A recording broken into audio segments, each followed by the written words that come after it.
Aloha, j'espère que vous allez bien. On se retrouve aujourd'hui pour vous parler de la disparition très inquiétante de Lilou Clément. J'ai eu l'autorisation de sa maman Gaëlle. Lilou, 12 ans, de Genêt dans le Rhône. Elle a disparu depuis le 10 octobre 2022. L'appel déchirant d'une maman qui veut retrouver sa fille. Je vous demande de partager son avis de recherche ou cette vidéo. Pour les personnes qui habitent le département du Rhône, regardez autour de vous et prévenez immédiatement la gendarmerie sans intervenir. La brigade de recherche de la gendarmerie de Lyon lance un appel à témoins et demande à toute personne susceptible d'aider les enquêteurs de les contacter au 06 23 60 26 67. Je vous remercie.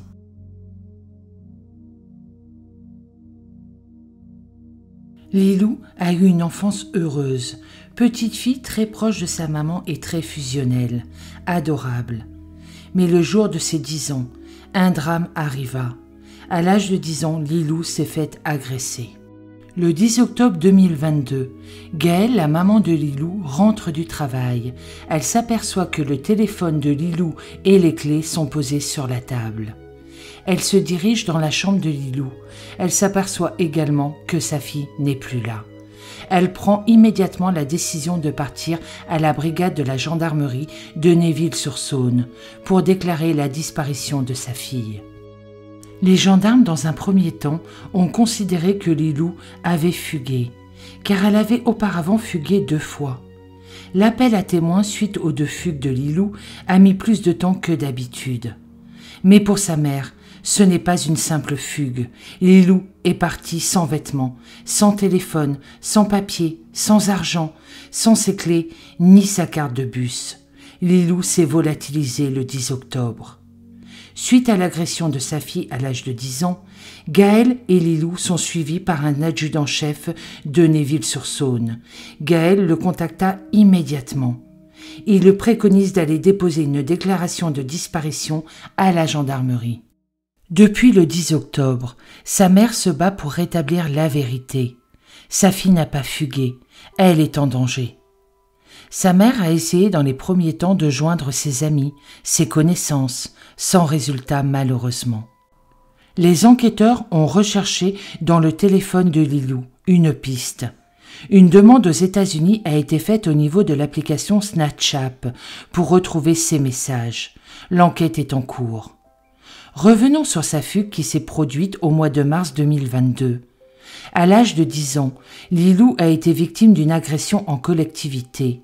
Sachant que la justice est assez longue dans certaines affaires et que Lilou au départ n'a pas été entendue et que personne n'a cru en son agression, mis à part sa famille, ces fugues sont des appels à l'aide, mais elles n'ont jamais duré plus de 4 jours. Et là, Lilou a disparu depuis le 10 octobre. Au mois de juin 2022, Lilou accepte de partir en vacances avec sa grand-mère.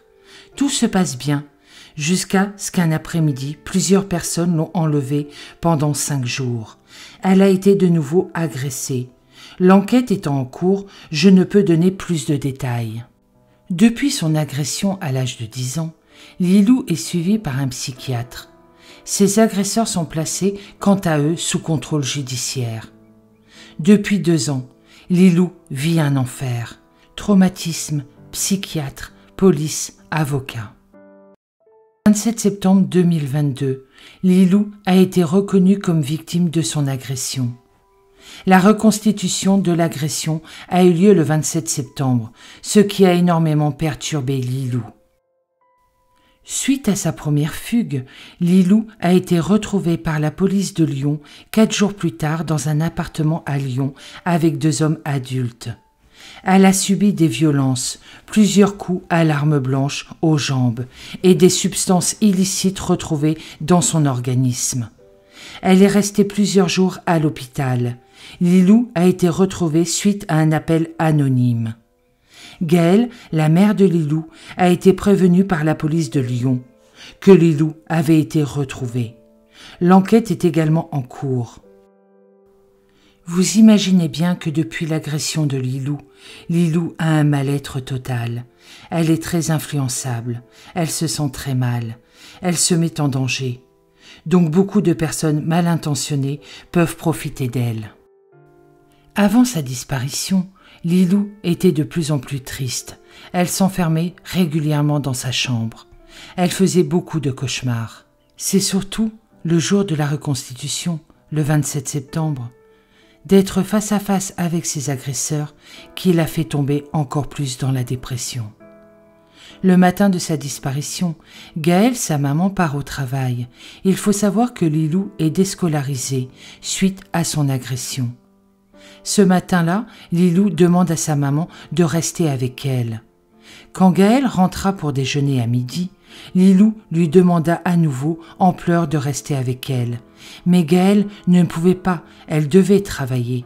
En rentrant à 19h30 du travail, en passant la porte, la maman de Lilou sentit immédiatement que quelque chose ne va pas. Les enquêteurs travaillent énormément sur cette affaire, mais pour le moment, rien hormis quelques témoignages, mais malheureusement sans résultat. Avant de disparaître, le 10 octobre, à 15h18, Lilou a envoyé sur Snapchat à sa mère un SMS. « Maman, je suis triste. » La réponse de sa maman. « On en parlera ce soir quand je rentre du travail. » Depuis, plus rien. La piste privilégiée par la famille et les enquêteurs est la séquestration, par les personnes qui l'ont retenue lors de sa première fugue. Cela ne peut venir de Lilou, car elle a vécu l'enfer avec ces personnes et elle ne voulait plus y retourner. Ils avaient déjà essayé de la recontacter sur les réseaux, après sa fugue en juillet où elle séjournait chez son père. Ils étaient venus la chercher chez son père. C'est son père qui est intervenu en courant derrière la voiture pour faire sortir sa fille de leur voiture. S'ensuit une bagarre où la police est intervenue et a placé ces deux hommes en garde à vue. Pour les enquêteurs ainsi que la famille, elle serait séquestrée par un réseau. Les enquêteurs travaillent énormément sur cette affaire.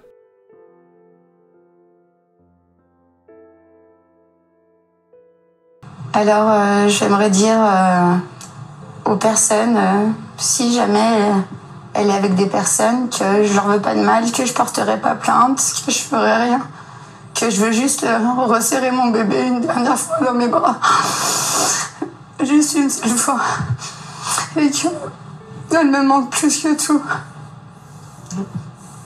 et que si elle me regarde, que je l'aime, qu'elle manque beaucoup à son petit frère Thaïs, à tout le monde, toute sa famille. À ce jour, Lilou est toujours portée disparue. Je souhaite énormément de courage à sa famille, surtout à sa maman, et j'espère du fond du cœur que Lilou sera retrouvée saine et sauve.